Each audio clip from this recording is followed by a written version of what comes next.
ပင်လယ်အောက်ကပီရမစ်ကြီး Atlantis လို့ခေါ်တဲ့ပျောက်ဆုံးသွားတဲ့မြို့တော်ကြီးကအာရှမှာရှိနေနိုင်မလားလွန်ခဲ့တဲ့နှစ်ပေါင်း40ခန်းက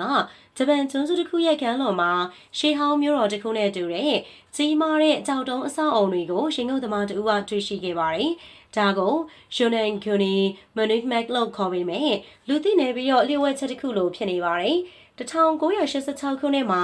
Kiharuchiro Arataki ဆိုသူက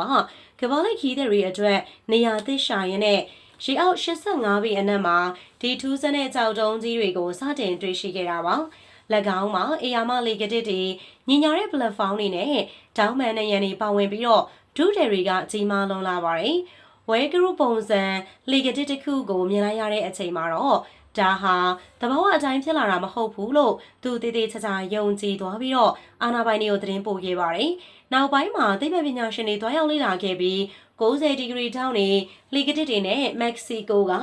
ချီချန်အစ်ဆာဆိုလိုပီရမစ်လိုမျိုးစင်ကဲပီရမစ်ပုံစံကြီးတွေအဆောက်အအုံတွေကိုပါကြီးမားတာတွေကိုတွေ့ရှိခဲ့ရတာပါအရာအားလုံးကလူလောက်ထားသလိုတိကျလွန်နေပါတယ်ဘယ်လေရေချောင်းဘူမိဗေဒပညာရှင်မာဆာအာကီခီမူရာဒါဟာလွန်ခဲ့တဲ့နှစ်ပေါင်း2000ခန်းက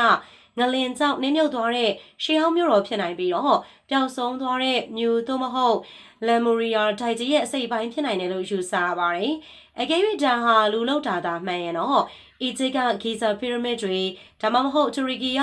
ဂိုဘက်ခလီ TV ထက်တောင်မှတက်တန်းရင်ပြီးတော့နှစ်ပေါင်း1000ကျော်တက်တန်းရှိနိုင်တယ်လို့တမိုင်းကိုပြန်ပြင်ရေးရမှာဖြစ်ပါတယ်။ဒါပေမဲ့ဘူမိဗေဒပညာရှင်အများစုကတော့မြို့တိုင်ကြီးတည်ရှိမှုကမဖြစ်နိုင်သလိုဒီနေရာကလည်းတဘာဝအလျောက်ထူးခြားစွာဖြစ်တည်နေတဲ့ကြောက်တုံးကြီးသာဖြစ်တယ်လို့ကောက်ချက်ချခဲ့ပါတယ်။ဒီကြောက်တုံးကြီးကတစ်ဆက်တည်းဖြစ်နေပြီးတော့လူလုံးအဆောက်အုံတွေလိုအပိုင်းပိုင်းစီထားတာမဟုတ်ပါဘူး။ Boston တက္ကသိုလ်က Robert Schoch ကအချက်3ချက်နဲ့ပြန်ပြီးတော့ထောက်ပြထားပါတယ်။ပထမအချက်ကတော့ငလင်လှုပ်ခတ်မှုနဲ့ရေစီးကြောင်းတွေကြောင့်တဲကြောက်တွေအကွဲပြီးတော့တောင်းမှန်ပုံစံတွေတဘာဝအတိုင်းဖြစ်ပေါ်လာတာပါဒုတိယအချက်ဖြစ်တဲ့လူလုံးပပူလက်ရလို့ထင်ရတဲ့တောင်လိုက်အကြောင်းတွေရလေတဘာဝအကွဲကြောင်းတွေသာဖြစ်ပါတယ်တတိယအချက်အနေနဲ့အစအုံတိုင်းစိုက်ထူခဲ့တဲ့အပင်ပေါက်တွေလိုယူဆရတဲ့အရာတွေရလေတဘာဝအလျောက်ဖြစ်ပေါ်နေတဲ့ချိုင်းခွက်တွေသာဖြစ်ပါတယ်ဒါပေမဲ့ဒီကျုံးပေါ်မှာရှေးခေတ်လူသားတွေနေထိုင်ခဲ့တဲ့သင်္ချိုင်းကူတက်တွေရှိတာကြောင့်သူတို့ကဒီတဘာဝကြောက်တုံးပုံတံတွေကိုမြင်ញ្ញမ်းပြီးတော့အနေငယ်ပြုပြင်မိုးမှန်အသုံးပြုခဲ့တာမျိုးတော့ဖြစ်နိုင်ပါတယ်ဒီလိုဖြစ်စဉ်မျိုးကဂျပန်မှာတည်းမဟုတ်ပါဘူးလွန်ခဲ့တဲ့နှစ်20ခန်းက